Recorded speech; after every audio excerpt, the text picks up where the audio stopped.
The Adventures of David Perkins. Like, subscribe, comment.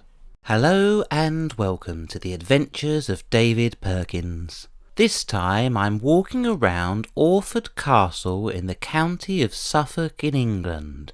Orford Castle is unique in England in that it is the only castle in the country where it is possible to trace the process of building a castle through the records of the pipe rolls, the yearly statements of the monarch's income and expenditure. In the pipe rolls, one can follow the pattern of spending on Orford Castle from the years 1165 to 1173. Orford Castle cost a total of just over £14,000. Certainly a large sum of money, when considering that the average yearly royal income was only a little more than £18,000 per year. During the reign of King Henry II's predecessor, King Stephen, civil war between King Stephen and Henry's mother, the Empress Matilda, led to anarchy within England. The barons had become used to independence and guarded against royal interference by building castles of their own. When King Henry II ascended to the throne, he was determined to bring this situation under control, not just here in England, but in the whole of his vast territories, reaching from Scotland in the north to the very south of France. By inheritance, conquest and marriage, King Henry II was the King of England, the Duke of Normandy and Aquitaine, the Count of Anjou and the Lord of Brittany. Gerald of Wales, writing in the 1180s, provides a contemporary description of King Henry II.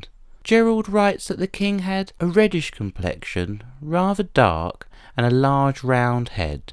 His eyes were grey, bloodshot, and flashed in anger. He had a fiery countenance and took little rest. King Henry had married Eleanor of Aquitaine in the year 1152, and together they had 4 surviving sons: Henry, Richard, Geoffrey, and John. The whole family was to be the source of much trouble for King Henry, regularly in rebellion against him, and sometimes allying themselves to his enemies.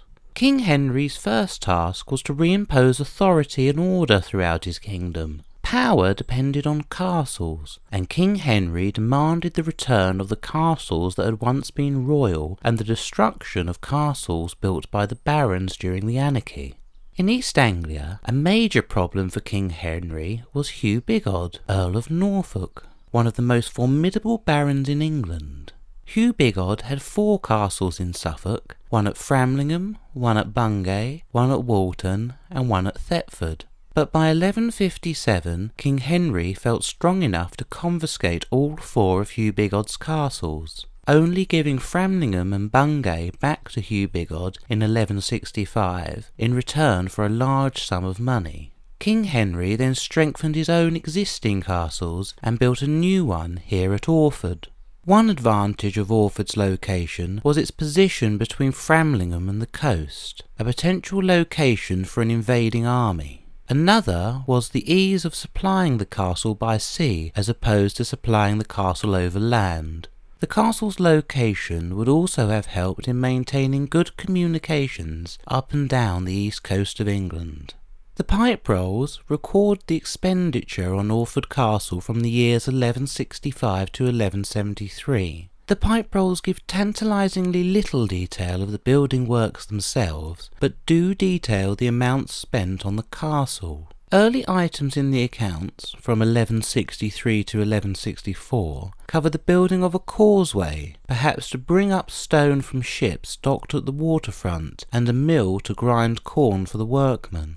The records show that from the years 1165 to 1166, a total of £663 was spent on the castle, and by the end of the next year, 1167, the total had risen to almost £1,000. A major part of Orford Castle was completed by this point, as payments were being made for munitions. Expenditure continued from here on, but at a much decreased cost. The pipe rolls show that for the years 1167 to 1168, just £120 was spent, and for the following year £134. The final expenditure noted in the pipe rolls is in the years 1172 to 1173 for the construction of a stone bridge to access the castle. Orford Castle was completed only just in time. In the year 1173, serious revolt broke out, led by the king's own son and heir, Henry. Henry was joined by the now elderly Hugh Bigod and mercenary Flemish forces. Orford Castle was then reinforced with men and provisions, costing King Henry £159. The rebel army landed near Walton Castle at Felixstowe, but failed to capture it. Hugh Bigod would prove to be an ineffectual commander and submitted to King Henry the following year. Hugh Bigod was, for the second time, forced to give up his castles at Framlingham and Bungay to King Henry. Orford Castle proved successful in strengthening the king's hold in East Anglia. However, the rebellions did not stop. King Henry's wife Eleanor and her remaining sons, Richard and John, would continue to plot against King Henry up until his death on the 6th of July in the year 1189.